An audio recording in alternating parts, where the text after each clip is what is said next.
my screen visible to all of you?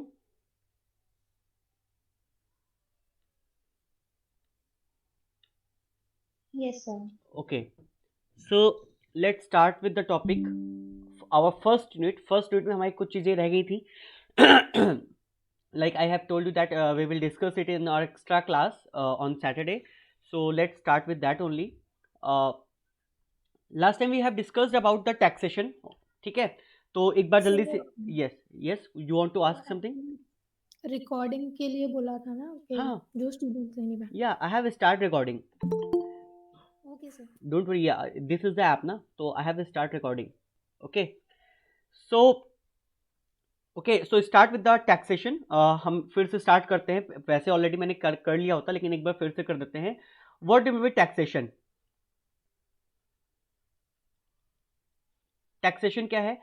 Taxation, हम अगर taxation देखें तो टैक्सेशन क्या है? What do mean by taxation? मैंने पहले बताया था.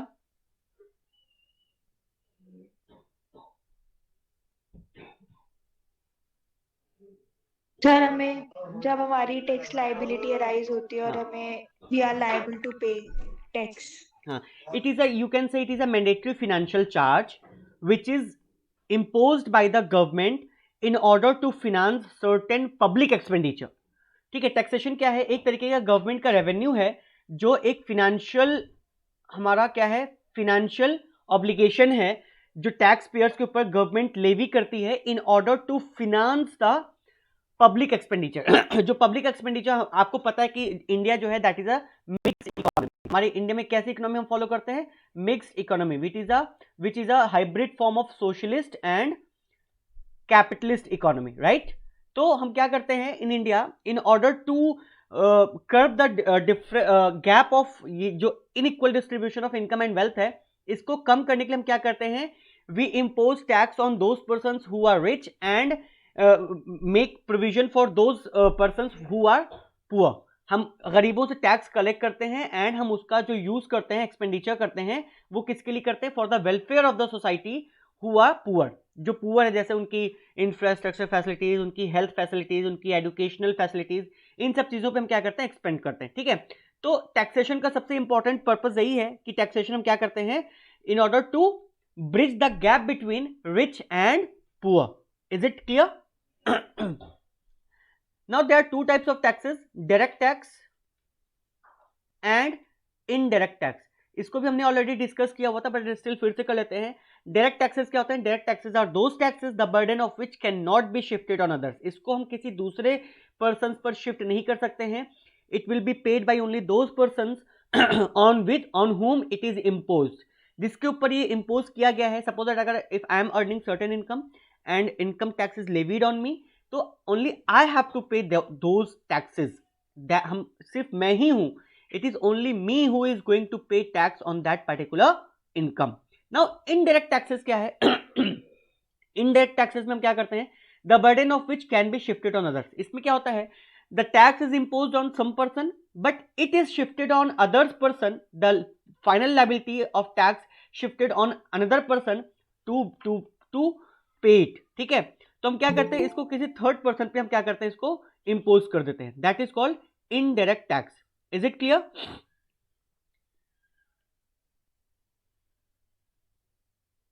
ठीक है, तो हमको यहां पे क्या Yes, करना sir. है? हमको इनडायरेक्ट टैक्स करना है, क्योंकि direct tax we have already done in our third और fourth semester in the form of income tax.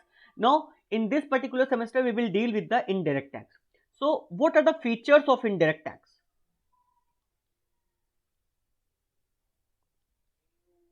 What are the features of indirect tax? पहला तो है टैक्सेबल इवेंट. पहला है taxable event. What do mean taxable event? मैंने पहले भी discuss किया था कि जो भी डिफरेंट टैक्सेस हैं, चाहे वो डायरेक्ट टैक्स हो चाहे वो इनडायरेक्ट टैक्स हो, हर एक टैक्स के लिए अपना एक टैक्सेबल इवेंट होता है. Taxable event is a time period when the liability to pay tax arises. Taxable event क्या है? एक ऐसा इवेंट है, एक ऐसा टाइम पीरियड है जब हमारी टैक्स लायबिलिटी अराइज हो जाती है टू पे इट. जब हमारी टैक्स लायबिलिटी अराइज होती है पे करने के लिए, that event is called, that time period is called tax event. तो टैक्सेबल इवेंट क्या है? In the case of indirect taxes, in the case of indirect taxes, the taxes are levied on purchase, sale, manufacture of goods and provision of services. भाई अगर हम indirect tax की बात करें तो there are various types of indirect taxes, ठीक है, बहुत तरीके के। प्लीज माइंड इट कि अभी हम ये प्री जीएसटी एरा को डिस्कस कर रहे हैं, ठीक है। तो इनडायरेक्ट टैक्सेस में जैसे कि परचेज हो गया, सेल हो गया, मैन्युफैक्चर हो गया, गुड्स हो गया, ठीक है, और प्रोविजन ऑफ सर्विसेज हो गए।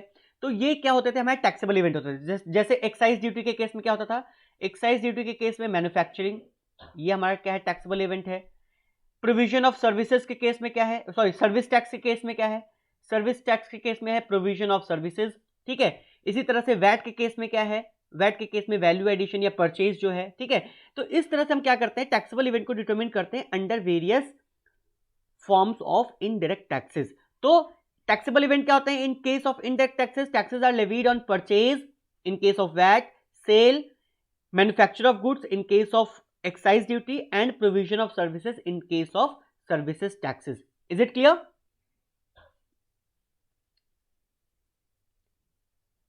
Incidence and impact.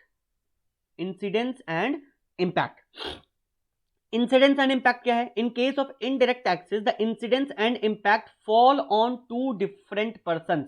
मैंने पहले बताया था कि indirect taxes में क्या होते हैं, the burden of which can be shifted on others. इसका मतलब क्या है कि जो इंसिडेंस एंड इंपैक्ट है वो दो पर्सन्स पर होगा। It means that the tax burden is shifted by the supplier to the buyer और रिसिपिएंट ऑफ गुड्स और सर्विसेज। भाई इंसिडेंस, टैक्स इंसिडेंस तो किसी और के ऊपर है, सप्लायर के ऊपर है, बट जो उसका इंपैक्ट है वो किसके ऊपर है, रिसिपिएंट के ऊपर हो जाता है। मतलब जो उसका इंपैक्ट होता है, supplier shifts it on the recipient. तो इसका जो इंसिडेंस एंड इंपैक्ट है that is on the two persons. एक के ऊपर इंसिडेंट मतलब कि सप्लायर होगा, सप्लायर के ऊपर इंसिडेंस होगा, फिर वो क्या करेगा, शिफ्ट करेगा किसके ऊपर, किसके ऊपर शिफ्ट करेगा, रिसिपिएंट्स के ऊपर। Please participate in the class. If I am asking something at least you have to reply yes और नो और whatever you know, and you have to ask your queries in the class अगर आपको कोई doubts हैं तो। Is it clear all of you? It's my request to all of you. Yes sir. Okay, इससे पता चलता है ना कि बच्चे जो है वो पार्टिसिपेट कर रहे हैं क्लास में, तो मुझे भी थोड़ा सा मोटिवेशन मिलेगा कि हम मैं पढ़ा रहा हूँ तो बच्चे सुन रहे हैं। जनरली क्या होता है कि बच्चे जो है आपको पता ही है कि ऑनलाइन क्लास में बच्चे क्या करते हैं कि बस कैमरा, वो मीटिंग ज्वाइन कर ली, कैमरा ऑफ, माइक ऑफ, सब कुछ ऑफ करके सो रहे हैं आराम से, ठीक है। तो आई एम श्योर कि हमारी क्लास में ऐसा नहीं होता है, but still participate in the class. Is it okay? Okay, third क्या है, regressive tax. What do you mean regressive tax? There are two types of taxes, regressive and progressive. क्या होता है regressive tax and progressive tax? Direct tax कैसा tax है? Income tax. Sir income tax कैसा tax? Progressive. Progressive. And what do you mean progressive tax? you have to pay if you are buying something, whether you are rich, poor or very good. देखो regressive tax क्या होता है, it is same for everyone. Suppose that अगर मैं किसी restaurant में जाता हूं खाना खाने, तो मुझे भी 5% के हिसाब से जीएसटी पे करना पड़ेगा, और कोई बहुत सुपर रिच पर्सन आता है तो उसको भी क्या है, 5% के हिसाब से टैक्स पे करना पड़ेगा। It means that there is no any differentiation in the tax rate paid by the customers, either the customer is rich or the customer is poor. It means that the rate of tax do not vary with the increase or decrease in income. But in case of direct tax, जो हम income tax की बात करते हैं, वहां पे क्या है, आपको पता है कि अगर गरीब पर्सन है up to 2.5 lakh the tax rate will be nil, 2.5 lakh से 5 lakh the tax rate will be 5%, above 5 to 10 lakh the tax rate will be 20%। तो इसका क्या मतलब है, जैसे जैसे हमारी इनकम बढ़ती जाती है जो हमारा टैक्स रेट है वो भी हमारा क्या होता है, इंक्रीज होता जाता है। तो that is called progressive tax. Progressive tax का मतलब क्या है, there is a progression, means the rate of tax increases with every increase in income. जो हमारी इनकम एक स्लैब बना हुआ है, उसके इनकम के अगर हम बीच में आते हैं तो जैसे जैसे हमारी इनकम बढ़ती जाएगी हमारा टैक्स रेट भी क्या है, बढ़ता जाएगा। बट इनडायरेक्ट टैक्सेस क्या होते हैं, they are regressive tax. It means that the tax paid by the super rich और पुअर ऑल आर सेम, उनके लिए कोई भी डिफरेंस रेट में नहीं है, ठीक है। yes sir. But luxury goods में कुछ हायर रेट, मतलब एक्सेप्शन है कि लग्जरी गुड्स जनरली क्या होते हैं कि जो सुपर रिच पर्सन होते हैं उन वही बियर कर पाते हैं, तो उस पर जो है हमारा थोड़ा ज्यादा रेट होता है, तो ठीक है। तो ये एक एक्सेप्शन है, बाकी rest of the thing in general case जो हमारे रेट्स हैं they are same for every person. Now next क्या है, इम्पैक्ट। इम्पैक्ट क्या है इनडायरेक्ट टैक्स का? What is the impact of indirect tax? इसकी अगर हम किसी गुड्स पर इनडायरेक्ट टैक्स इंपोज करते हैं तो what will be the impact of that indirect tax on the price of the goods? क्या होगा? हाई यूज एंड पे। Very good. It means that the levy of indirect tax या the imposition of indirect tax on goods and services increases the price of the goods. जाहिर सी बात है, अगर हमने 100 रुपए का कोई गुड्स परचेज किया है, उस पर 10 रुपीज का हमने जीएसटी या टैक्स पे किया है, तो अगर अब फर्दर अगर हम उसको बेचेंगे तो 110 रुपए का प्राइस कंसीडर करते हुए प्रॉफिट मार्जिन ऐड करके उसको हम क्या करेंगे, 120 रुपए का बेचेंगे. तो इट मीन्स दैट जनरली जो हमारा टैक्स होता है indirect tax, it increases the price of the goods which leads to the inflationary trend. हमारे इकोनॉमी में क्या होता है, इन्फ्लेशनरी ट्रेंड होता है. जो प्राइसेस ऑफ द कमोडिटीज हैं वो इंक्रीज हो जाते हैं, जिससे हमारी महंगाई को हम क्या मिलता है, महंगाई होती है. ठीक है, महंगाई को प्रमोट हम करते हैं. नेक्स्ट है promotes welfare.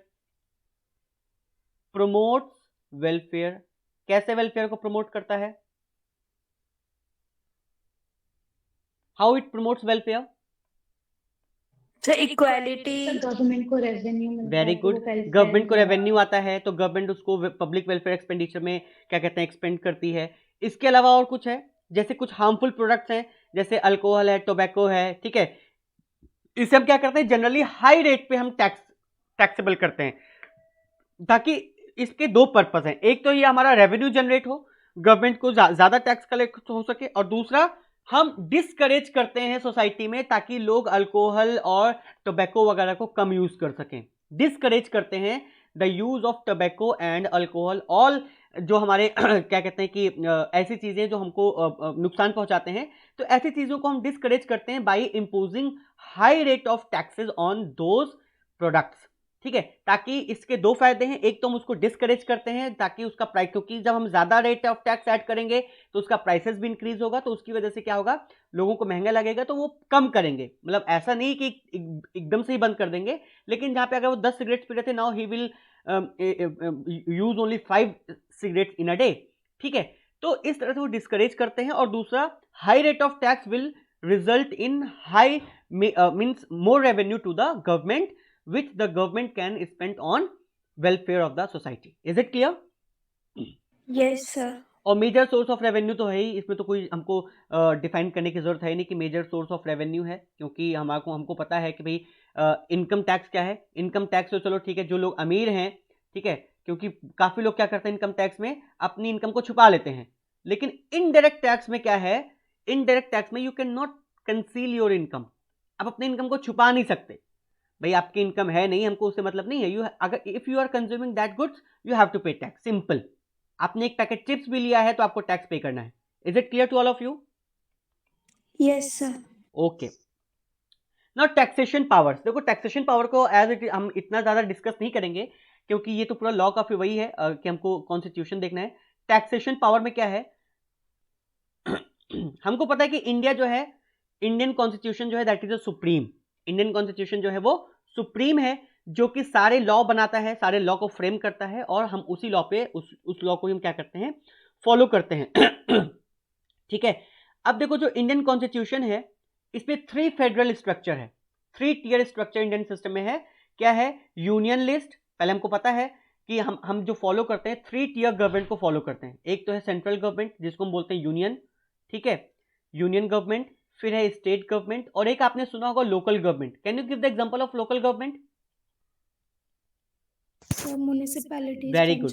Yes, municipality and panchayat, all these things ये जो होते हैं ये हमारे क्या होते हैं, लोकल गवर्नमेंट होते हैं. ठीक है, तो जो हमारा इंडिया का कॉन्स्टिट्यूशन सिस्टम है दैट इज 3 टियर स्ट्रक्चर. ठीक है, जिसमें यूनियन गवर्नमेंट है, स्टेट गवर्नमेंट है, लोकल गवर्नमेंट है. तो अब इसमें क्या है कि कुछ पावर्स तो कुछ मतलब कि कॉन्स्टिट्यूशन ने पावर्स जो दे रखे हैं, तो कुछ पावर तो कुछ टैक्सेस सेंट्रल गवर्नमेंट के हाथ में है. ठीक है, कि सेंट्रल गवर्नमेंट उनके रिगार्डिंग कुछ रेट्स वगैरह डिसाइड करेगा.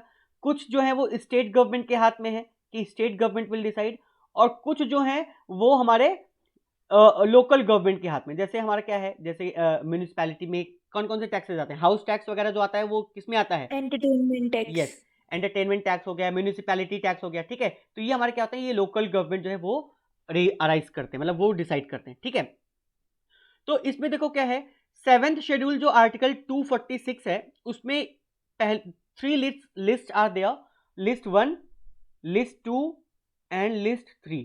लिस्ट 1 में क्या है? यूनियन गवर्नमेंट है। यूनियन गवर्नमेंट का मतलब क्या है? Central government which is made of a union of all states. सभी स्टेट्स का यूनियन जो है that is called central government. तो कुछ मैटर्स ऐसे हैं, the central government has the exclusive right to make laws in respect of any matter covered in this list. इस list में कुछ ऐसे मैटर्स हैं जो जिसपे सिर्फ और सिर्फ किसका है रोल है? सिर्फ यूनियन गवर्नमेंट का है। जैसे for example defence, very good, naval, military, air forces, ये सारी चीजें हैं, ठीक है। हाँ, फिर स्टेट में है, स्टेट में क्या है? जैसे हॉस्पिटल्स हैं, सैनिटेशन है, पब्लिक हेल्थ है, तो ये सारे स्टेट मैटर। कहते नहीं भाई सेंट्रल मैटर क्या है? डिफेंस है, आर्मी है, वो सेंट्रल मैटर है, ठीक है। स्टेट का क्या मैटर है? हेल्थ है, सैनिटेशन हो गया, एडुकेशन हो गया ये क्या है? पब्लिक वेलफेयर हो गया। ये क्या है? स्टेट लिस्ट, मतलब स्टेट के उसमें है, ठीक है। फिर उसके बाद क्या है? जो कॉन्करेंट लिस्ट है, कॉन्करेंट लिस्ट में क्या है कि कुछ ऐसी चीजें हैं जहां पे स्टेट प्लस सेंट्रल गवर्नमेंट दोनों मिल करके क्या है, उनको दोनों को ही राइट है क्या कहते हैं, लॉ को डिसाइड करने का, ठीक है। जैसे क्रिमिनल लॉ है, मैरिज एंड डाइवोर्स, कॉन्ट्रैक्ट्स, ठीक है। तो ये सारी चीजें, कॉन्ट्रैक्ट्स रिगार्डिंग पार्टनरशिप, तो इसमें क्या है? कॉन्करेंट लिस्ट में दोनों के पास पावर है कि मिलकर आपस में क्या कहते हैं, सजेशन करके क्या कहते हैं कि लॉ को डिसाइड करने का है, ठीक है। Now power to levy GST, सबको पता है the power to levy GST किसके पास है? State as well as central, दोनों के पास है। ऐसा नहीं है कि सिर्फ सेंट्रल के पास है पावर टू लेवी जीएसटी, क्योंकि हम डुअल टैक्स स्ट्रक्चर फॉलो करते हैं, सेंट्रल प्लस स्टेट। सेंट्रल के पास सीजीएसटी है और स्टेट के पास एसजीएसटी है, ठीक है। लेकिन रेट्स वगैरह कौन डिसाइड करता है?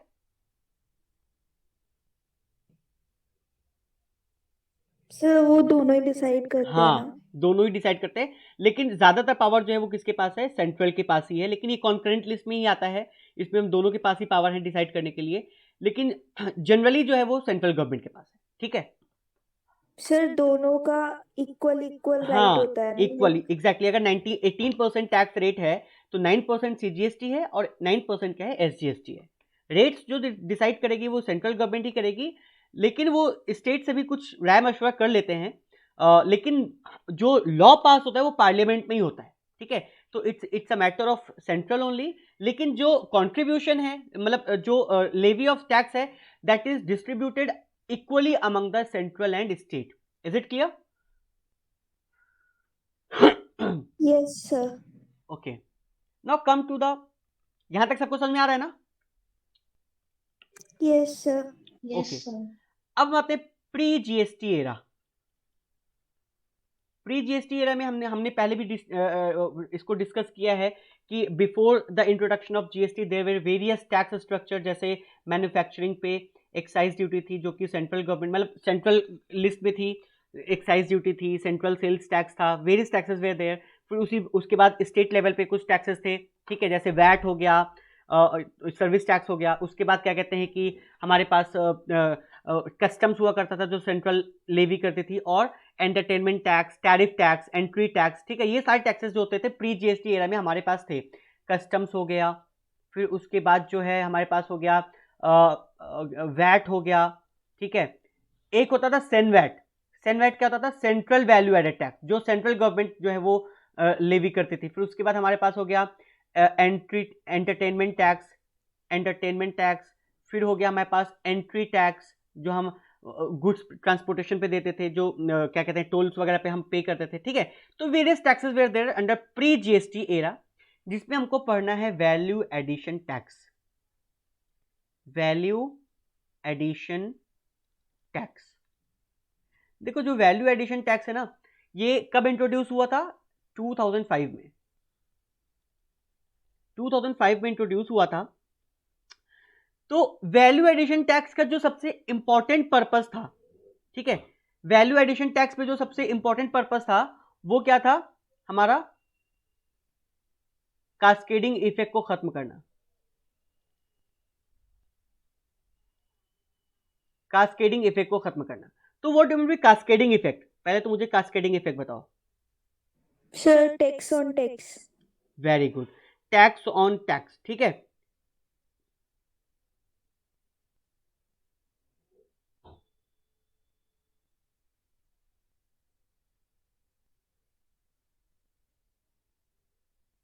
ठीक है, ओके। टैक्स ऑन टैक्स, इसका क्या मतलब है? सपोज दैट, पहले मैं एक छोटा सा एग्जांपल लेके आपको एक्सप्लेन करता हूँ। Suppose that I have purchased a raw material input, मेरा कोई मैन्युफैक्चरिंग प्रोसेस है और मैंने इनपुट परचेज किया है। I have purchase input costing ₹1000 after paying a tax at the rate of 10%। 10% tax हमने पे किया है, 10% ऑफ 1000 दैट इज 100 रुपीज, ठीक है। तो इसका मतलब क्या हो गया कि टोटल इनपुट हमारा 1100 रुपीज का है। नाउ इसको I have use this input for manufacturing process and I have converted it into finish goods and the sale price of that finish goods is ₹1500, ठीक है। तो नाउ अब अगर हम 1500 रुपीज पे 10% के हिसाब से टैक्स पे करेंगे तो इट विल बी 150 रुपीज। अब इसमें देखो एक चीज तो ये है कि 1500 रुपीज में 1000 रुपीज का तो क्या है, इनपुट है, 100 रुपीज का क्या है, टैक्स है, और प्लस 400 रुपीज का क्या है, वैल्यू एडिशन है। तो जो हम 150 रुपीज का टैक्स पे कर रहे हैं तो 100 रुपीज यहां पे कर रहे हैं, 10 रुपीज यहां पे कर रहे हैं, 40 रुपीज यहां पर पे कर रहे हैं, इसी तरह से कर रहे हैं ना। टोटल जो ये 150 रुपीज आया है इसको अगर हम ब्रेक डाउन करेंगे तो 100 rupees for input purchase, 10 rupees for what, 10 rupees for tax on tax, हाँ टैक्स पे किया है on tax, and 40 rupees on what, value addition. तो ये जो हमने टैक्स पर भी टैक्स पे किया है, एक तो हमने टैक्स पे किया 100 रुपए का, वो हमारे लिए एक्सपेंसेस, अब चलो उस टैक्स पे भी टैक्स पे करो। तो इस कास्केडिंग इफेक्ट को खत्म करने के लिए the concept of value addition, value added tax has been introduced in the year 2005, ठीक है। अब गवर्नमेंट ने क्या कहा, भाई आपने जितना वैल्यू ऐड किया है, भाई eight the time of purchase of input हमने 1000 रुपए पे 100 रुपए का टैक्स पे कर दिया, ठीक है। अब जो हमको पे करना है सिर्फ और सिर्फ 400 रुपीज पे टैक्स पे करना है, कितने रुपए के हिसाब से, जो भी हमारा है, ठीक है, उतने रुपए के हिसाब से हमको क्या करना है, टैक्स पे करना है। तो इट मींस दैट जितने रुपए का हमने वैल्यू एडिशन किया है सिर्फ और सिर्फ हमको उतने रुपए का ही टैक्स पे करना है, that is called value added tax. Is it clear? Yes sir. Okay, now सबसे पहले तो हम इनपुट टैक्स क्रेडिट को समझते हैं, क्योंकि इनपुट टैक्स क्रेडिट हमारे जीएसटी में भी है और हमारे वैल्यू एडिशन टैक्स में भी था। Input tax credit, input tax credit, what mean by input tax credit?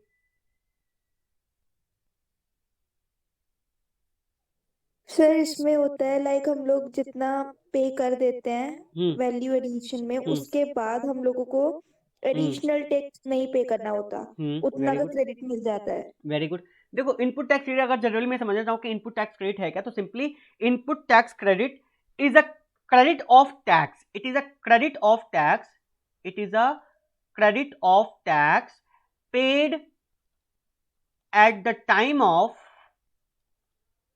Purchase of input, purchase of input, कि हमने इनपुट के टाइम पे जो टैक्स पे किया है उसके परचेज पर हमने जो टैक्स पे किया है उसका हम इनपुट क्रेडिट ले लेंगे, that is called input tax credit. एक छोटा सा एग्जांपल लेते हैं, सपोज दैट मिस्टर ए ने कोई इनपुट परचेज किया है 50,000 का, paying tax at the rate of 10%, ठीक है।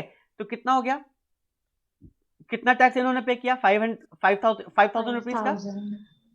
नाउ ये तो हमारा इनपुट है, हमने इनपुट परचेज किया है। अब जो हमने आउटपुट को सेल किया है, suppose that the output has been sold for ₹70,000 और आउटपुट पे हमने कितना टैक्स अभी कलेक्ट किया है, this tax has been collected at the rate of 10%, 7,000। अब ये टैक्स अल्टीमेटली मुझे गवर्नमेंट को देना है, क्योंकि हमने क्या किया, the tax burden has been shifted on others, हमने कस्टमर से 7,000 कलेक्ट कर लिया जो कि फर्दर मुझे गवर्नमेंट को पे करना है। But before paying the tax collected on output sales to the government, the supplier will take the benefit of input tax। तो अब क्या करेगा कि जो हमने आउटपुट टैक्स कलेक्ट किया, कितने का कलेक्ट किया, 7,000 रुपीज का, उस पर जो हमने ऑलरेडी इनपुट पे टैक्स पे कर रखा है, जो ऑलरेडी हमने इनपुट पे टैक्स पे कर रखा है, कितना पे कर रखा है, 5,000 का हम लेंगे deduction, only 2,000 will be paid to the government, only 2,000 will be paid to the government. अब देखो गवर्नमेंट को भी क्या है, गवर्नमेंट जो है फाइनल आउटपुट कितने का है, 70,000, सॉरी फाइनल आउटपुट कितने का है, 70,000 का है, इंक्लूडिंग ऑल दीज थिंग्स, जो इनपुट है मैन्युफैक्चरिंग प्रोसेस में जो जितना भी वैल्यू एडिशन हुआ है सब कुछ को इंक्लूड करने के बाद गवर्नमेंट को उस फाइनल प्रोडक्ट पे कितने रुपीस का टैक्स मिलना है? 7,000 का, जिसमें से 5,000 का तो उसने at the time of input purchase receive कर लिया है, balance amount of 2,000 will be paid to the government at the time of sales. तो गवर्नमेंट को भी फायदा है, गवर्नमेंट को 7,000 टैक्स से मतलब था जो कि उसको मिल गया, और जो सप्लायर है उसका भी फायदा है क्योंकि उसने इनपुट टैक्स क्रेडिट का बेनिफिट ले लिया। Is it clear? Input tax credit clear है? Yes sir. सबको क्लियर है? Is there any doubt?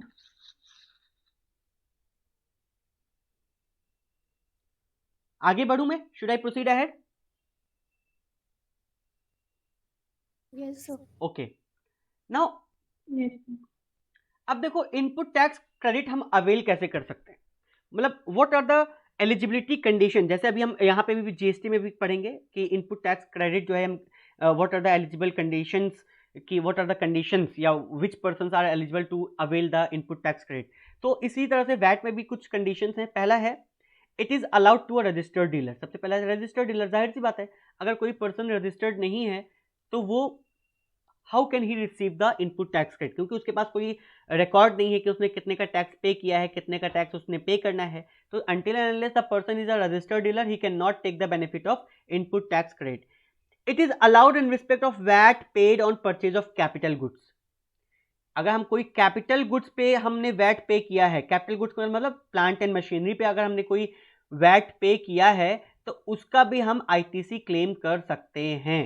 ठीक है, जब जो कि जीएसटी में भी है हमारा ये प्रोविजन। हम आगे इसको डिस्कस करेंगे कि कैपिटल गुड्स पे हम किस तरह से मतलब कि प्रोपोर्शनल बेसिस पे हम क्या करते हैं, उसको कैलकुलेट करते हैं इनपुट टैक्स क्रेडिट को। ठीक है, the central sales tax paid on purchase made from outside state is not allowed as ITC. देखो यहाँ पे सबसे बड़ी प्रॉब्लम यही थी, द सेंट्रल सेल्स टैक्स। मैंने बताया ना कि जीएसटी के पहले जो प्री जीएसटी रहता तो वैट था, ऑल दो आईटीसी वॉज देयर, लेकिन वहां पे क्या था, अगर हम, क्योंकि ये जो वैट हुआ करता था ये स्टेट मैटर हुआ करता था कि एक स्टेट दूसरे स्टेट, तो इसमें क्या था कि अगर हमने इंटर स्टेट सप्लाई या कुछ सेल परचेज किया है तो उस पर अगर हमने सेंट्रल सेल्स टैक्स पे किया है तो उस सेल्स टैक्स को हम मतलब कि उसका आईटीसी हम क्लेम नहीं कर सकते थे वैट में से, मतलब कि हम सेट ऑफ नहीं कर सकते थे।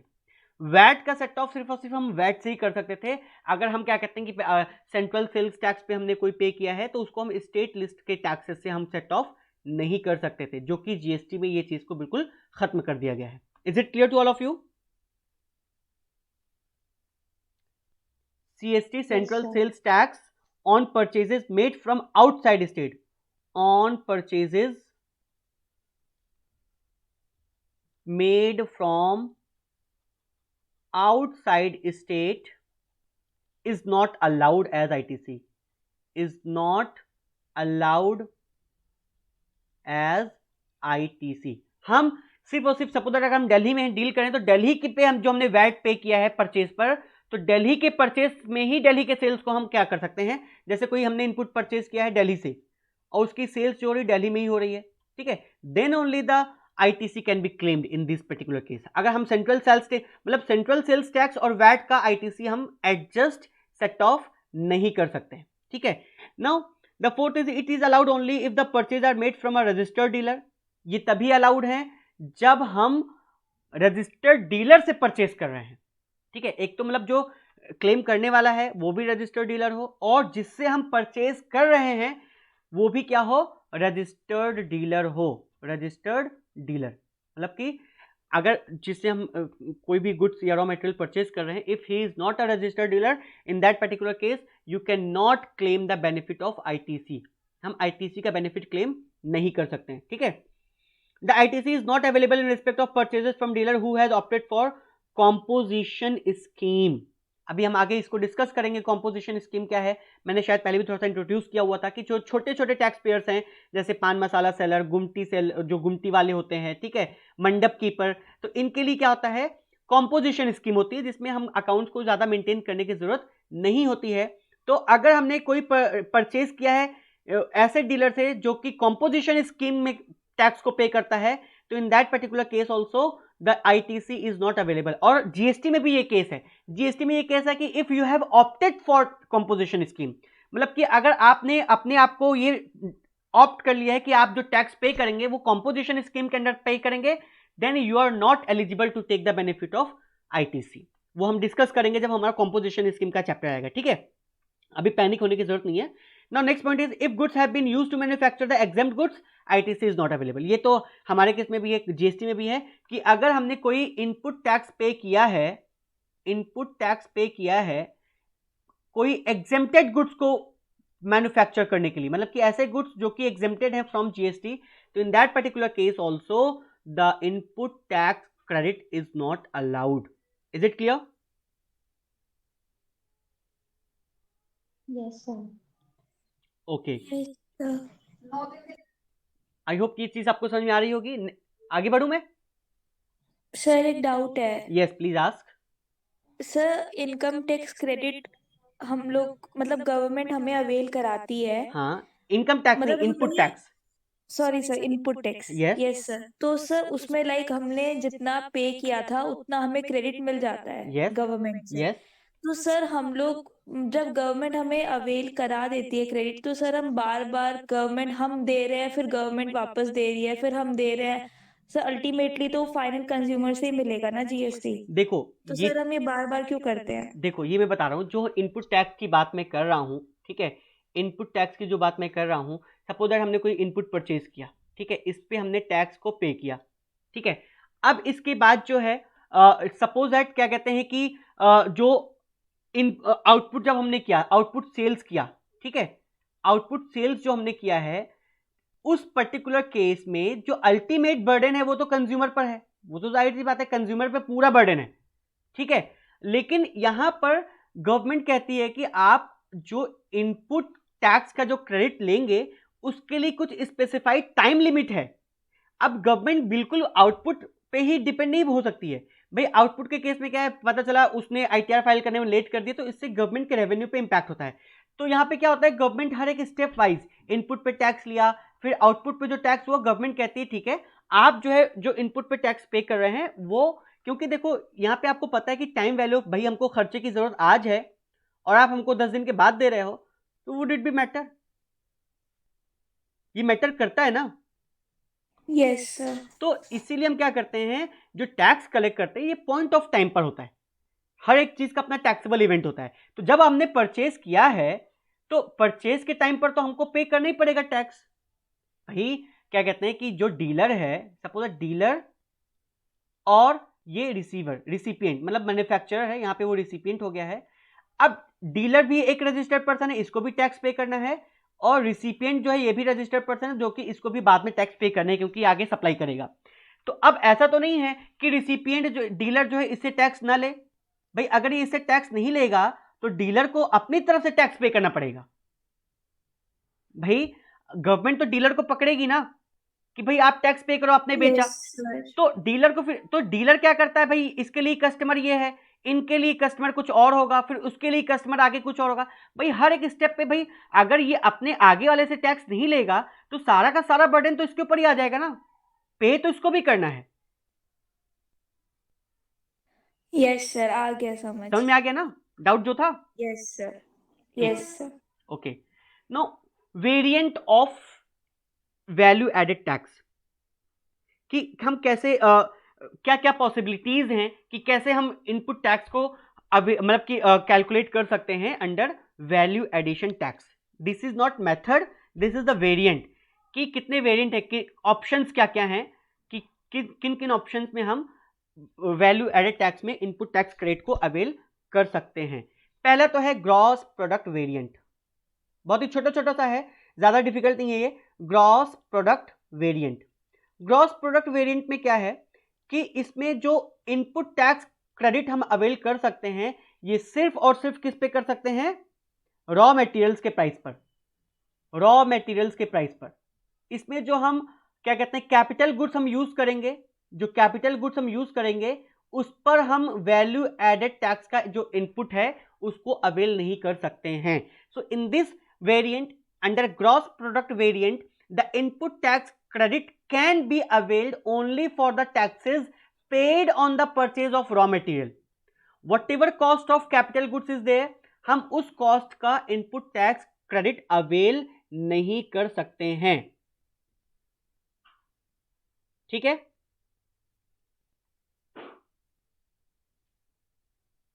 समझ में आ रहा है? Sir can you please repeat? मैं फिर से बता रहा हूं, सपोज दैट क्या कहते हैं कि मैंने 1 लाख रुपीज का कोई इनपुट खरीदा, ठीक है, रॉ मटेरियल खरीदा, और जाहिर सी बात है अब अगर मैं इनपुट परचेज कर रहा हूं तो मुझे मैन्युफैक्चरिंग के लिए कोई मशीनरी भी चाहिए। ऐसा तो है नहीं कि बिना मशीन के मैं मैन्युफैक्चर कर लूंगा। तो फॉर द मैन्युफैक्चरिंग प्रोसेस मैंने सपोज दैट 50,000 की कोई मशीनरी भी परचेज की है। अब जाहिर सी बात है इनपुट ये भी है, इनपुट ये भी है, ये क्या है, ये रॉ मटेरियल है, ये हमारे कैपिटल गुड्स हैं। तो सही से देखा जाए तो हमको दोनों पे ही इनपुट टैक्स क्रेडिट का बेनिफिट मिलना चाहिए। लेकिन under gross product variant the input tax credit can be availed only for the cost of raw materials. Means इस पर जो हमने इनपुट टैक्स पे किया है on the purchase of raw material, सिर्फ इस इनपुट टैक्स का क्रेडिट हम ले सकते हैं।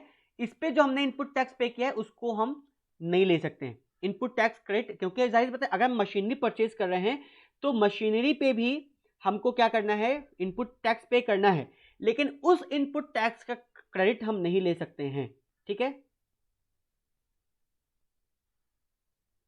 Okay sir.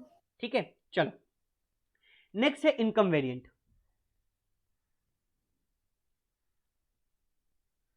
इनकम वेरिएंट में देखो क्या होता है, इनकम वेरिएंट में हमारा जो सपोज दैट रॉ मटेरियल का तो हम लेते ही हैं, रॉ मटेरियल को तो हम ले ही सकते हैं, इसके अलावा जो है हम कैपिटल गुड्स पे जो डेप्रिसिएशन का पोर्शन है, जितने डेप्रिसिएशन के पोर्शन पे जो हमने टैक्स पे किया है सिर्फ उसका जो है हम क्रेडिट ले सकते हैं। अभी मैं एक एग्जांपल लेके एक्सप्लेन करूंगा, शायद तब आपको और अच्छे से क्लियर हो जाएगा।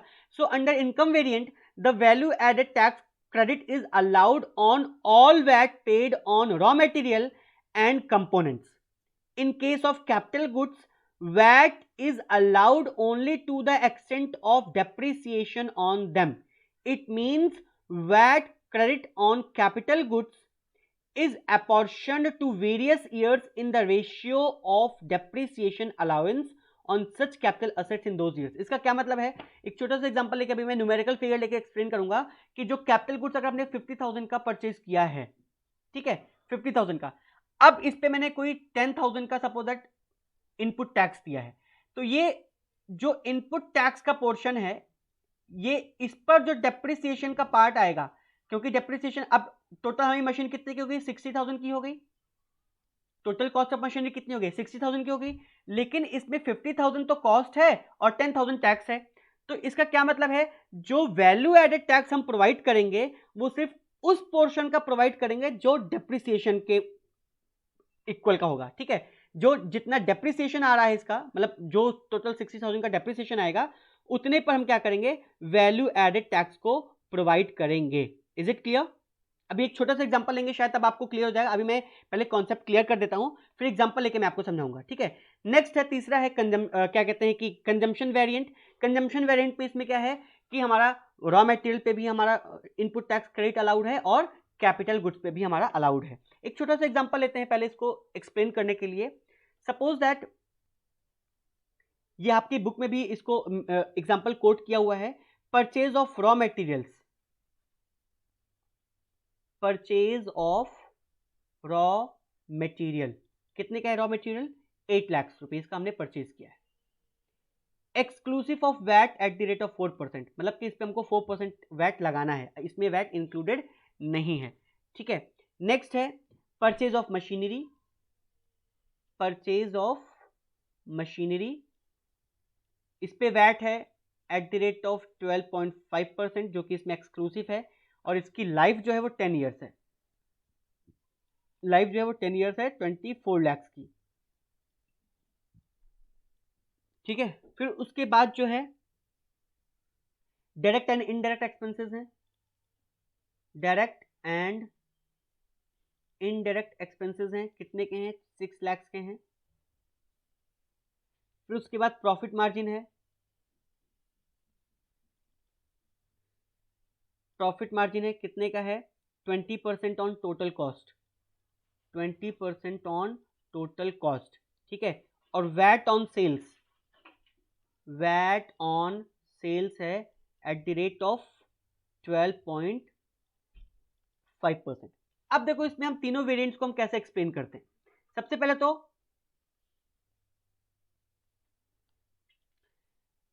Gross product variant, income variant and consumption variant. ठीक है, consumption variant, 3 variants are there. हमको तीनों वेरिएंट में हमको वैल्यू एडिशन टैक्स निकालना है कि कितना वैल्यू एडेड टैक्स हमको पे करना पड़ेगा। तो सबसे पहले हमने देखना है कि टोटल एक्सपेंसेस कितने हैं। तो रॉ मटेरियल कितने का है, 8 लाख का, तीनों केस में 8 लाख का ही होगा, क्योंकि जो हमारा प्रॉफिट मार्जिन दिया है वो कॉस्ट पे दिया है। प्रॉफिट मार्जिन जो दिया है वो किस पे दिया है, कॉस्ट पे दिया है। That's why you have to calculate total cost first. उसके बाद दिया है डेप्रिसिएशन। डेप्रिसिएशन कैसे निकालोगे, डेप्रिसिएशन दिया है कॉस्ट डिवाइडेड बाय लाइफ, क्योंकि अगर हमको रेट्स वगैरह नहीं दिया होता है तो हम क्या करते हैं, cost plus installation plus minus scrap value divided by life, ये फॉर्मूला यूज करते हैं, सबको पता है। Yes sir.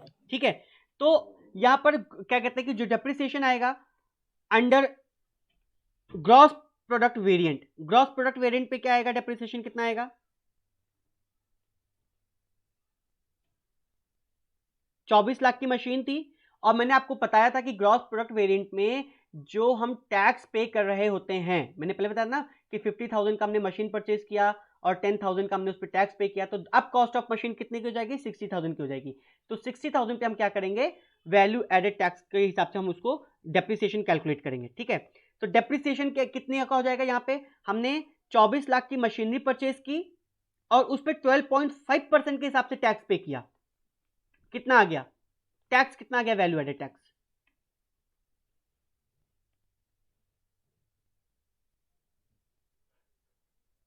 कितना आ गया,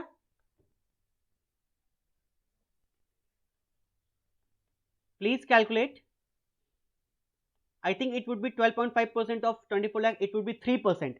ठीक है, तो यहां पे अगर हम डेप्रिसिएशन कैलकुलेट करें, 24 लाख की मशीनरी प्लस 3 लाख का उसका टैक्स, तो टोटल कॉस्ट ऑफ मशीनरी कितनी हो गई, क्योंकि यहां पे हमने डेप्रिसिएशन को कैपिटलाइज किया है, तो the total cost of machinery would be 27 lakh divide by 10 years, तो इसका डेप्रिसिएशन आ जाएगा 2,70,000। सबको समझ में आ रहा है, क्योंकि अंडर ग्रॉस प्रोडक्ट वेरिएंट हम depreciation would be considered as cost of machinery.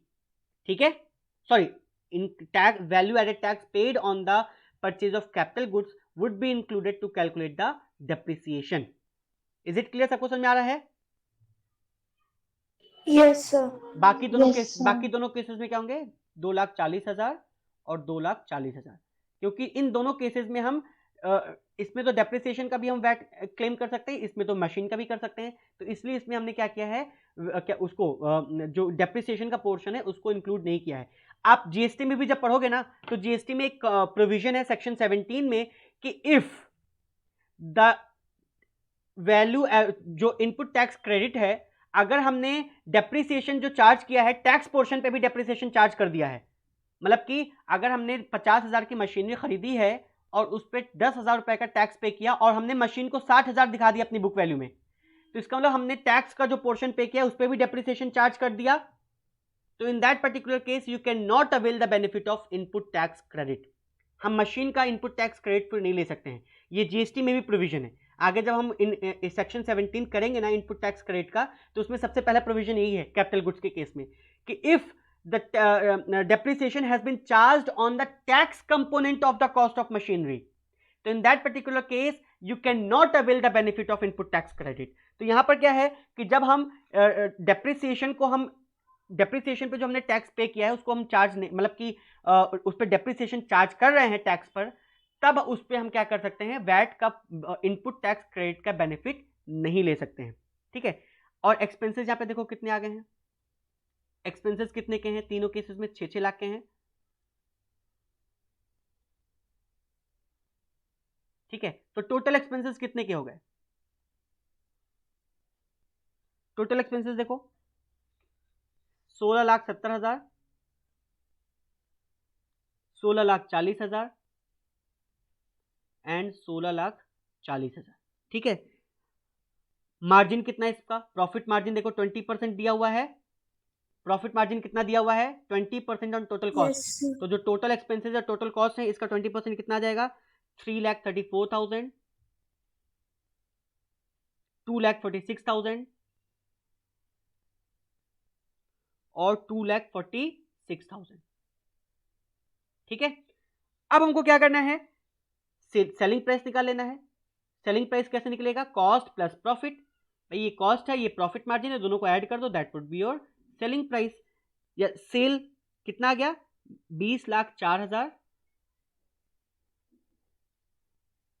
20,04,000। फिर उसके बाद 19,68,000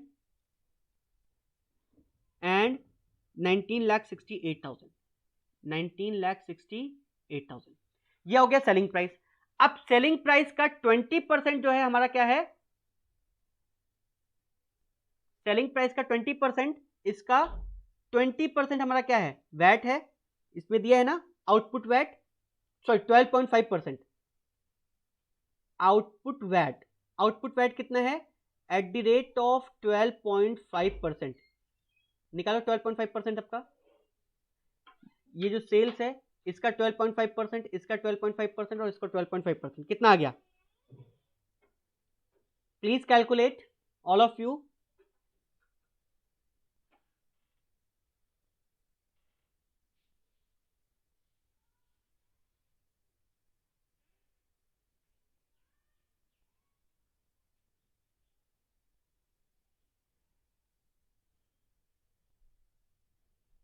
कितना रहा ये,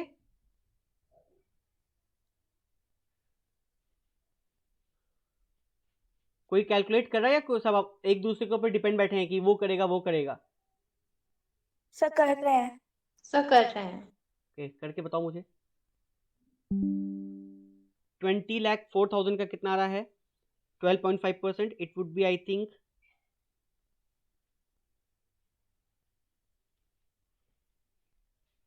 यही आएगा, तो 2,50,500। Very good. और इसका आ जाएगा 2,46,000 और इसका भी आ जाएगा 2,46,000। अब हमको देखना है कि हमने इनपुट टैक्स क्रेडिट कितने का पे किया है।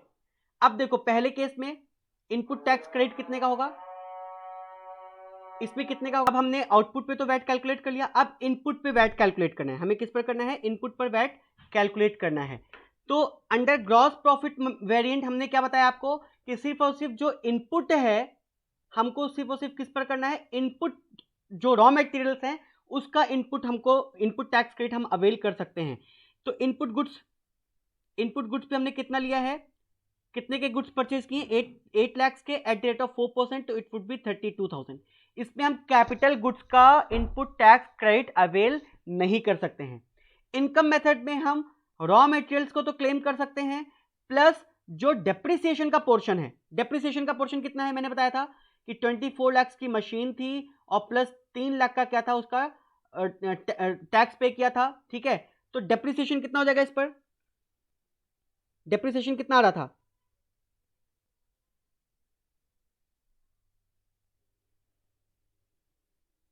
जो 3 लाख का जो हमने टैक्स इनपुट टैक्स पे किया है, ठीक है, इस पर जो डेप्रिसिएशन का पोर्शन है, डेप्रिसिएशन का पोर्शन कितना है 10%, तो कितना आ जाएगा 30,000। Yes sir. ठीक है, जो हमने इन वैट पे किया है इसका जो डेप्रिसिएशन का पोर्शन है that would be claimed as input tax credit every year. ठीक है, तो 30,000 आ गया। और जो कंजम्पशन वेरिएंट है उसमें हम कैपिटल गुड्स का भी ले सकते हैं, सब कुछ मतलब ईच एंड एवरीथिंग सबका ले सकते हैं। तो कितने का हम लेंगे, इनपुट टैक्स कितने का पे किया है 3 लाख रुपीज का। देखो ना 3 लाख रुपीज का तो वैट पे किया है कैपिटल गुड्स पर, 24 लाख की मशीनरी थी, उस पर 12.5% हिसाब से 3 लाख रुपए का टैक्स पे किया है। तो इनकम कंजम्पशन वेरिएंट में हम क्या कर सकते हैं, पूरा का पूरा रॉ मटेरियल्स का भी एज वेल एज जो कैपिटल गुड्स पे हमने टैक्स पे किया है उसका हम पूरे का क्या कर सकते हैं, आईटीसी क्लेम कर सकते हैं। तो इसमें आईटीसी कितना हो गया 32,000 इनपुट टैक्स, इसमें कितना हो गया 62,000 और इसमें कितना हो गया 3,32,000। बस इसका यहाँ पे क्रेडिट ले लो, 32,000 माइनस कर दो, 62,000 माइनस कर दो और 3,32,000 माइनस कर दो। तो जो बैलेंस फिगर आएगा that would be net VAT payable, net VAT payable, इतना वैट हमको पे करना है। तो इसका डिफरेंस आ जाएगा 2,18,500,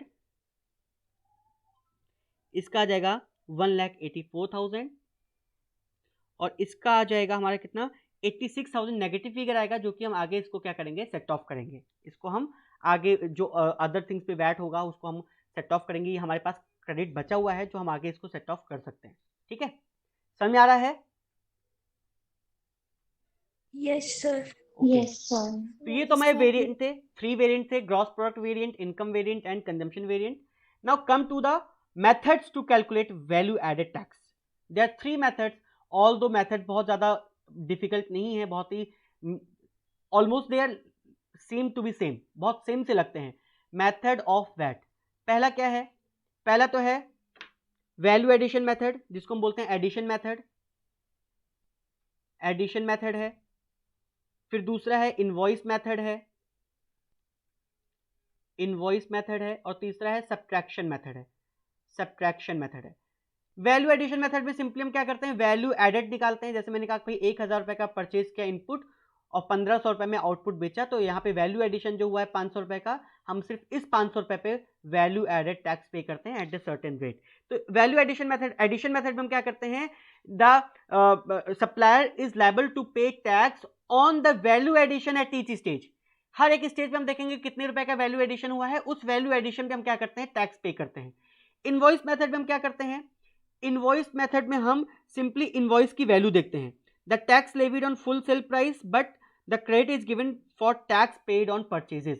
हम क्या करते हैं, सिंपली इनवॉइस जो अभी हम जनरली करते हैं, इनवॉइस मेथड में हम क्या करते हैं कि भाई हमने इनवॉइस बनाई है, जो बिल दिया है, बिल में हमने दिखाया कि भाई 10,000 रुपए की सेल्स है, तो 10,000 रुपए पे हमको क्या करना है, टैक्स कलेक्ट करना है। लेकिन जो हमने परचेज के टाइम पर हमने टैक्स पे कर रखा है, जो भी हमने परचेज किया होगा eight the time of purchase, उसका हम आईटीसी क्लेम कर सकते हैं, जो कि हम जनरली इनवॉइस मेथड को फॉलो करते हैं। Is it clear? तो इनवॉइस मेथड में क्या है, the total tax will be levied on the sale price but input tax credit has been availed by the supplier. Is it clear to all of you? समझ में आ रहा है?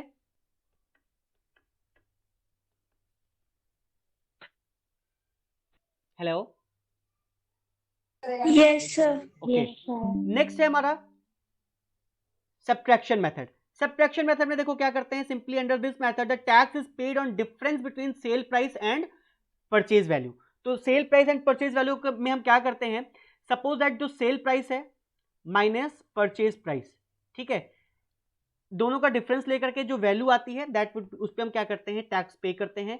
अब इसमें हम जो सेल प्राइस और परचेज प्राइस है, इसको एक बार एक्स टैक्स, मतलब कि टैक्स को एक्सक्लूड करके फाइंड आउट करेंगे, वैसे भी पे कर सकते हैं। और दूसरा हम उसमें टैक्स को इंक्लूड करने के बाद भी हम माइनस डिफरेंस लेकर के उसको हम कैलकुलेट कर सकते हैं। तो एक होता है एक्स टैक्स कैलकुलेशन और एक होता है कम टैक्स कैलकुलेशन, ठीक है। तो एक बार सेल प्राइस विदाउट सपोर्ट, अगर हमने 1,000 रुपए का बेचा है, ठीक है, और परचेज किया 500 रुपए का, तो जो डिफरेंस आ रहा है 500 रुपए का, तो इस पे हम टैक्स पे करेंगे। अब 1,000 रुपए का अगर हमने बेचा है और 100 रुपए का टैक्स पे किया है, तो टोटल सेल्स कितनी है इंक्लूसिव ऑफ टैक्स 1100, और परचेज किया 500 रुपीज का प्लस 50 रुपीज टैक्स, तो इंक्लूसिव ऑफ टैक्स परचेज कितना हो जाएगा 550। इन दोनों का डिफरेंस लेकर के उस पर हमको क्या करना है, टैक्स पे करना है। तो this is called subtraction method simply. तो वैल्यू एडेड में हमको पहले वैल्यू एडेड निकालना है, डायरेक्ट मेथड में हम एक्स टैक्स निकालते हैं, और cum tax value indirect method में हम क्या करते हैं, जो टैक्स को इंक्लूड करने के बाद डिफरेंस लेते हैं, उतने पे हम क्या करते हैं, फिर टैक्स कैलकुलेट करते हैं। That is the value added. Simply ये वैल्यू एडिशन की तरह है, बस इसमें थोड़ा सा चेंज कर दिया है कि एक्स टैक्स और cum tax. Is it clear? तो these are the methods to calculate VAT. Although इसका कोई न्यूमेरिकल पोर्शन आपको नहीं आने वाला है, क्योंकि वैट हमारे पास है ही नहीं, हमको जीएसटी करना है। ये तो प्री जीएसटी एरा था जो हमको समझना था, तो हमने जो वैट था इसलिए हमने पढ़ाया, ताकि आप लोगों को वैट का भी थोड़ा सा स्ट्रक्चर जो है आप लोगों को समझ में आ जाए कि वैट हम कैसे कैलकुलेट करते हैं। Is it clear all of you? Yes, sir. चलो, अब लास्ट Yes, टॉपिक sir. हमारा बचा है major defects in pre GST era. भाई अच्छा खासा सब कुछ चल रहा था, क्यों हमको जीएसटी लाने की जरूरत पड़ गई? मेजर डिफेक्ट्स, ऑल्दो हमने काफी सारे पॉइंट्स इसको ऑलरेडी डिस्कस कर लिया हुआ है, बट स्टिल एक बार मैं और इसको रिव्यू कर देता हूँ। पहले तो है multiplicity of indirect taxes.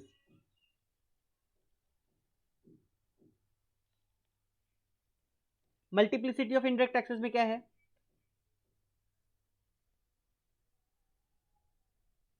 Different तरह के टैक्सेस थे, डिफरेंट अथॉरिटी थी, सेंट्रल गवर्नमेंट के अलग टैक्सेस हुआ करते थे, स्टेट गवर्नमेंट के अलग टैक्सेस हुआ करते थे, लोकल अथॉरिटी के अलग टैक्सेस हुआ करते थे, रेट्स अलग अलग हुआ करते थे।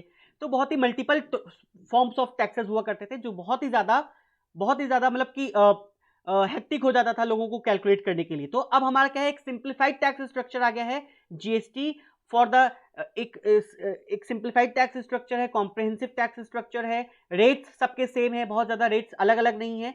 तो जीएसटी जो है that is a simplified tax structure, we can say that it is a comprehensive tax structure. It is an umbrella term जिसने बहुत सारे इनडायरेक्ट टैक्सेस को क्या कर लिया है, एब्जॉर्ब कर लिया है। ठीक है, दूसरा है non availability of cross utilization of taxes. मैंने पहले बताया था कि अगर स्टेट वैट है तो उसको हम सेनवैट से क्रॉस यूटिलाइज नहीं कर सकते हैं, उसका एब्जॉर्ब नहीं कर सकते हैं, जो कि जीएसटी में इस चीज का बिल्कुल भी जो प्रॉब्लम है उसको हमने दूर कर दिया। अब जो सीजीएसटी एसजीएसटी है उसको हम सेट ऑफ कर सकते हैं इनपुट टैक्स क्रेडिट के फॉर्म में। ठीक है, ऑब्स्ट्रक्टेड मूवमेंट ऑफ गुड्स। पहले क्या हुआ करता था, एंट्री टैक्स, टोल टैक्स, दुनिया भर के टैक्सेस हुआ करते थे जो पे करते थे, और हर टोल पे हमको रोका जाता था, चेक किया जाता था।